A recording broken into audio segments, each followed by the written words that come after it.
Fia ya na abrantie no ebedi nkomo no. Na kosa aba me phone so no me kura me hia power bank. Me hia power bank na me dey charge me phones because na eha sanse yetie yi ba bia wo to ye no ehwa amamere na o se wo fa na kame ese nyankopon a che niam bi a ya to na jeje mu eti ansa na nipa no ye behwe no na waka oye ni asema manasi me menka se odifo mmehye nkom so man na behye na me mfa nyedin but so a prophet of Juma o man hia oka ho bi prophet Roger me wakwala Ali Majoso Erinu Samuel Ohene Henry Prophet Samuel Ohene Henry Ali ne bofo treno ene Roger Delighter Roger ene ode abranti ma na abranti a menene beka sei ubenya ne ho hawa ebia na communication ubia ne se do si hu ade ne kwan fa so a o disseminate information ne ko down ti se woni ne benya asem a ebia kwan a ofa so a wo deliver message na ma wo no e na wo ne benya asem but abranti ne de to me ontwatro ene mo amofre mi nyina me se bra angel na ne 6.1 kuma se Facebook me ma wie madwuma me ko sabre sports samane ne ma sore se ye meto aso sanse asem bi esi na asem na asi wiase nyina no e hyase ofidua wi mu problem me makwa babiu Ali Majoso eti u be hye nkom hunu se ya bra gusa Ali nyankom hunu esi ana mapo asore esi me po e ko se ba me so no ma flow sa ye se u hyirechira de be ndie be so na se be ma nipa akra ni ne gudem dodo na etie radio Ali di omu ni se Friday ya itwa mu any week Majina Accra ma solid dem abo Minister of Defense din se ba bia papa no obi a won hwehwe me no minim ana mini access to him the next telephone call me nya say me arrogant say me ti me ma solid dem na me say Minister of Defense in frame now who are you nipa no frame me so ye bi o we no dey to us so say we live to see Ali man can word because every no record me and indeed we live to Ali, see this social media Atlanta from account open here to one among that be am can say me say nyama sofo ne no and o fake prophet and o free nyame and no na Ghana say na Ghana fo be share ye no na ye tule because message bi ani wa e dia mo man na amam asia wie no afei na me no ka say ama mpanifu afra me wa Ghana no Ali the question is sabre na mo frɛ no die na me nyamfa ho oye nipa na no me ka say me Ghana since wiem na me say Ghana since wiem the nipa be fa ne back wa bra won fan fo car Ghana since wiem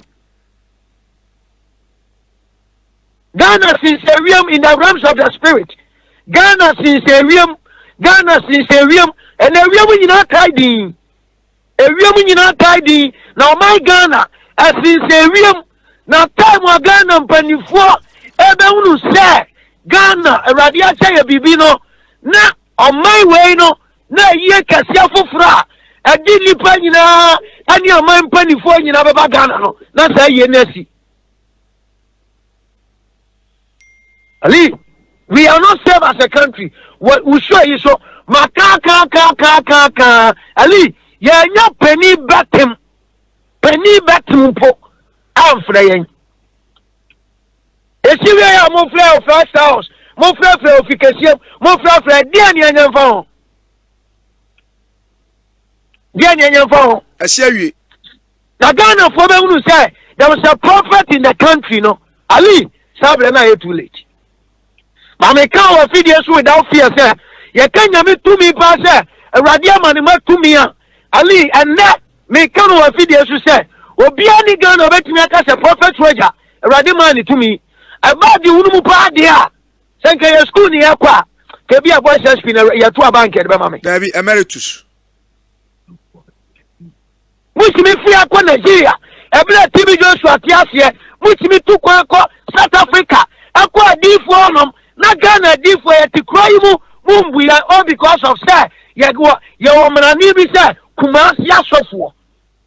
Ya wamrani bi say enkofo a fake prophet. Edabi amika sembi usofu na say nkomo amamu a emfa Roger City. Anu difo Roger anuma asemu ni agro. Na omai ni be hunu no na ye too late. Atu ya wie Ali interview bi say interview hu yan say telephone call hu yan say hu yan so na ni pepeti. Yes, me company for no mo fla no. Ali, me no wo ka say me phone call you say me drive na ma park. Aji say obi minya bibi charge. Me phone ma fla me phone ba ko adum. Ba ko shoot dum we su am no ka say edum. Den na minya bio. Oni hweye onye nyankopon. Enye nyankopon. Uye nyame doro ben kasafa omu. Asra sa o man na so fo mpanifo so le mebuaye. Ya ga na mpanifo nim anu say omo di enkrofo ne from say Christian Council for abakwa kwatrase na msisi akuo no omangu kuo na mfa yen akosisem ansi say nyame nkrofo agum na bibi be sie behu akabo mpa ya yen wa kwanhyira si kwan a oman ni bebutu yen nyina timabutu kan yen nyina Roger City man already say obi ano mo obi an ban idi ano odi for Roger enye dia wo pe na sabe wadawro ma ni dim me no the oman pay free wonti na Miss Frey wani dim so de ani dia ma oman na wafa tobo ase relax ni eni nkomo because adamu dia si free said that the lumba ewu ye hu awiada osuo nto da ewima ekusu sa be sabre ya ye aye no grad ye ba ku bi o sa wa animu Ghana for mo mpa mo opani a friend David Donto opani a friend David Donto oye movie actor. The country should pray for the man. A year no crowd ya ka se be 9 ebuo. No man ni man yakwan ya. Ali o man ni man yakwan ya be ka de ekoso. Eni fa bone for mo so man ali e betimi aka bo mu di. Ayi wo mapie. Na so ko kan obi be ka sem do be court. E sans wo bo mi di. Nipa mpe no kure. Sina Ghana e say no. Wow. Nipa mpe no kure. Me si o man ni man ya ba bi ntina. No mon kan say de yan firi wa ni say ne Awurade nkasa. Na Awurade emfa o so nka de e ba bi si o man ni mu nkira yen. Ade a yan no. Dali ye be ka de Awurade ka. Asha o man no na o man ni be tie na Ghana be yie. Ha. Ene afidie nso ayehye. Me na ukasa nipa more than 1 point something k ena omone me ewo Facebook sesi a radio akrofo tie de emai Ali wa fidie su menkan oh mabo ne ne men come more than 10 to 15 times. So 28 29 July Ghana nyina there's going to be a plane crash. There's going to be a plane crash. There's going to be a plane crash. Na si Ghana mpanifo bi be wu afla. Ma ka se mo ya ka me se mu dia mo fa me ma me akwanya. Na ni ma mi ya di si ano no. Me fa si ano. Me be kan jimi se mo ne kwasi asem se. Ade na hu ye wan si ano kwan. Se so think abetimi abompa si ano. Ade na obi na awie bi. Cause obi tie mi sa no be kire. Obi tie mi sa no be kan. Ali. Ade ya de en say no. Udi sure ye da. Enye ye. Mi ni hu amane, mi ni hu sika am de ko to ho niema. Aya won niema si ano. Enso ma ni timi nya sika. Ne mpanifo to fie. Ama ya mpna nom. Na sofo ye sika kitwa bi. E de atoto niema abo adane. Obi amfi because ojini sofo di. O wa sofo. Ye body house wo sofo. When the free can say you arrogant no. Number be from 03 put the number not to get 03. You say that who are you? The next thing can do, I am giving threatening messages.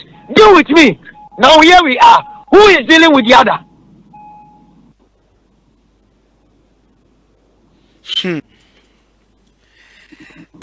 My message say Accra ene Kumase ekwan so ba we ensi Accra ene Kumase kwan so esi Oboase mpotemo baabi ena enye a date na wo share no so na siye e ba ne say na a divert fee kwan so na date no so divert Ali Mameka se minchiro sabi wani de nya oblashim ade na kwasho na nya bicycle Yamfasa prophecy in Tunchen. They should go and check another prophecy. I may say the Minister of Defense should call me.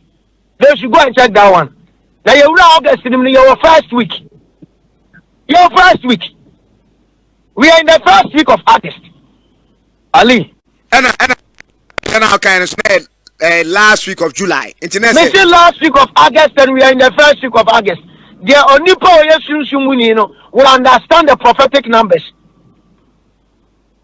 If you are a spiritual person, you will understand the prophetic numbers. So the prophetic numbers in the range 7, 14, 21. So when somebody gives a prophetic number, specific number, it lasts for 21 days. And send a free system name. So the 29th, you know, have 21 days ahead. And send the prophetical, a free system name. Ali Baswati, the Metron say. Good. Prophetic number, no, it have 7, 14 and 21. It's whenever Obibama a prophetic number. So I'm seeing the date of be on the 3rd. Accident, carry 7 days, carry 14 days, and lasting for 21 days. No free system. And we are in the first week. So we so far within the 7 days. No. Ali.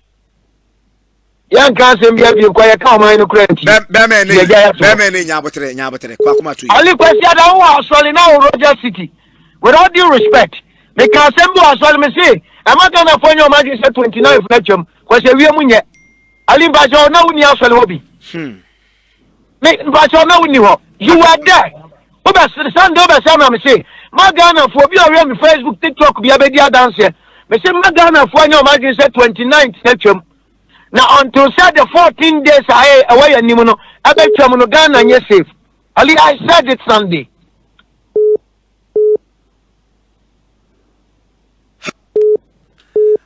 What a bad news. Bebe na nyabotre na akwa to yem na sebe.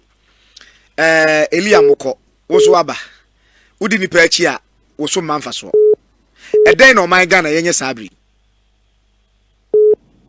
Ali pani for me entrance. Machira nyama bebre machira se Ghana for empani for nko apostle Kwajo Safo. Ali ade ani aka empani for nitie. Eti ubi mi bi sam wo se omunko wan apostle Kwajo Safo. Ali me kan se papa no won sem bi ka kire o man Ghana. Wo man fi Ali bi question obi say mami nka bibi obi antie. Eti dia me kan se so man ni pani for agiye di se yenso e nyame nkrofo. Sabi se suma mponi ade komumpa. Omuji yedi say ye nyame nkrofo a we have a lot. I betimi aka bebo Ghana. 18 days to meet us. Ye betimi aka na. Baba ya onuna o wankan ho. Ali me wa oni tua na Wednesday ya Crash sorry. Eti me baba ya sorry. Sure say na we ya sorry we because Ali mama anya sorry o. Mama anya sorry. Ali mama for me number ntuje bia na obi tie. Na onu de ye kan obetie. Na course no betimi avade. Ali de mama fa ntuje. O fry wo mu ya be peke. To. Ali mbacho me fa ntuje. Mbacho yetie o.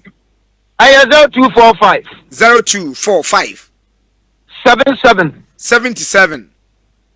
44 06 Sisubio 0245 77 04 46 Ali mi Kumasi etimetim sama kokwa no Kumasi etimetim na mewo Kumasi etimetim ena mewo etimetim chama koko ano eho ena mewo Kumasi if you other way mega watch night basho 29th August way Ali the night of the spirit juma die na basho anu ti dia wo hwe me na wo tie me on frɛ number no onye location no ye na ni abra e ka obetie no on dia won frɛ 0245 77 0446 idini odi for Roger Samuel Ohin Henry, Prophet Samuel Ohin Henry, ene ekasa no. Na me nya aduma minim se me ndade na wo Kumase. Eti juada ya Ali me nam ko so kwa airport sesia. Madu airport sesia. Oba Kumase. O airport aba Kumase ana akwa hini. E pa so me nam ko so me ba Kumase won interview me ya me nam ko so a. Me wa airport sesia me ba Kumase. O ba china ne won komodie wa ha Yakobon ya adom a. Matiali kan mi tia matiefo se nyame yadom akina me no mpuni mpu ha me kan sem dia change atiefo nyina na no me bo Minister of Defense din so on frɛ me wa ntie maka prank Crash ho asɛm maka Obofour Roger maka Ghana fo ntie eti obi a wotie me nationally because of some adu airport nti papa soja bi kura gina me nkyɛn so ma mpaki yi ti ba bia me gina sesi ai no Ghana for ochina de o manum no me ba tudwa ama Ghana nyina ati e wa Angel FM Kumase aka me how efesia na fro walu pebra na wo abra player wo kan wasem a wo fru nsuru Ali me den kobra hia me ntimi ni asem bi aka bye bye anu na be bo ame ama bedu ne nkyɛn bye bye me da Ali